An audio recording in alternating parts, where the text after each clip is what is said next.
Hey everyone, welcome back to the channel. In today's video, I'll be going through a couple fitness tips related to strength training and running, as well as recovery. If you haven't subscribed to the channel yet, please subscribe now. It will really help out the channel a lot. And without further ado, let's get into some of the training tips. It's a common misconception to confuse the muscles by doing many different exercises to target those muscles every single week, whereas it's better to pick specific exercises and keep progressively overloading using those exercises so you can track your progress more. Once you're comfortable with those exercises that you've picked and that you've been working on, then you can incorporate some new movements to try to target different areas of those muscle groups. Oftentimes, many people will go into the gym and pick up the heaviest weight that they can possibly lift, not focusing on their form. This is definitely something that you don't want to do, and you should put your ego aside and focus on your form first with a lighter weight, and then progressively increase that weight once you have perfected your form. This way, you'll prevent any risk of injury, and you'll actually be targeting the correct muscles better. Something that's important to note when training your abs is that they are just like any other muscle group. So for example, when you're targeting your chest muscles, you most likely wouldn't be targeting those muscles more than twice per week. The same goes with your abs. You don't want to train them every single day because they also need time to recover and repair. So usually I like to target abs maybe twice per week, say for example on a Wednesday or Saturday. And that way you're not overtraining them and they still have time to recover. The most important thing to understand when doing any sort of strength training or endurance training is to make sure that you listen to your body.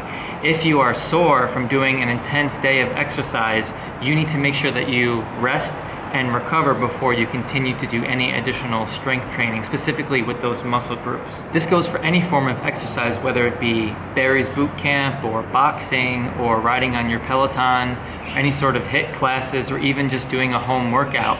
If you are sore and the workout calls for targeting those muscle groups where you are sore, it is best to take another day's rest before you injure yourself or not allow those muscles to repair correctly.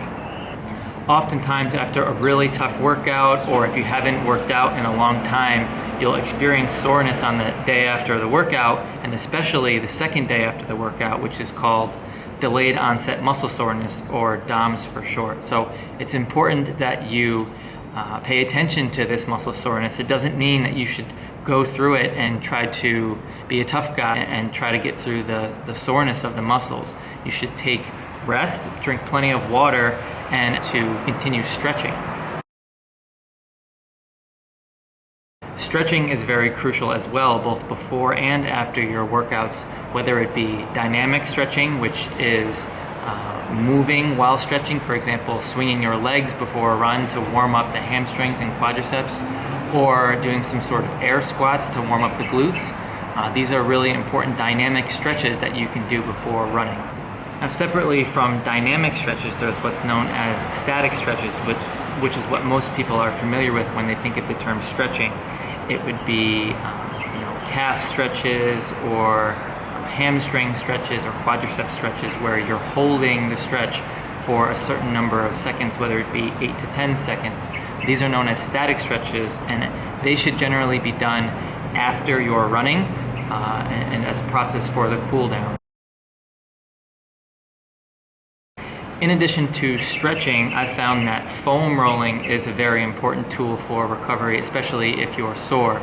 You can use any sort of foam roller on the ground, or you can buy one of the handheld foam rollers and target specific areas of your legs or other body parts.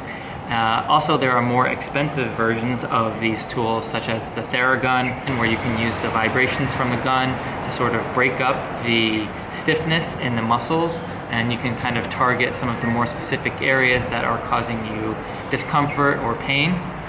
Before I go for my runs, I usually like to use a tennis ball or some sort of ball where you can roll your foot over the ball to sort of warm up the heels of your foot as well as the balls of your feet.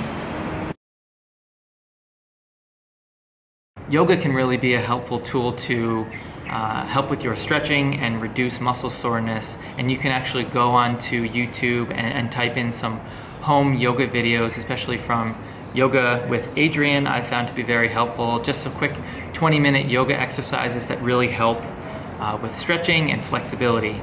So when I first started running seriously about 2 years ago, I could barely touch my toes, and now after stretching every single day when I come home from a run, I'm really increasing my flexibility day by day.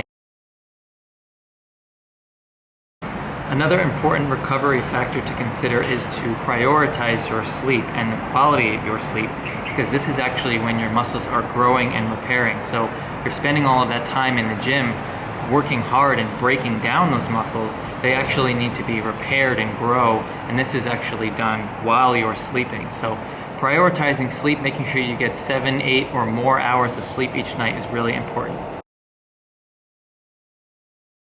Easy pace is commonly referred to as zone 2, which is a reference to your heart rate. And a good way a general rule of thumb that you can use to determine your zone 2 heart rate is 180 minus your age. So for example, if you are 30 years old, 180 minus 30 is 150. So generally you should try to keep your heart rate below 150 BPMs. And generally if you have any sort of fitness watch, it will show your heart rate, so you'll be able to follow along and see how your heart rate is doing during your runs. And if you start to notice that it's getting a bit too high, you should try to dial it back a little bit so you're staying in that aerobic zone. When running these easy runs, it's important to not be discouraged by the pace that you're running, or don't try to overthink the pace that you're running. It's okay to go uncomfortably slow or even start to walk if you notice that your heart rate is starting to get too high.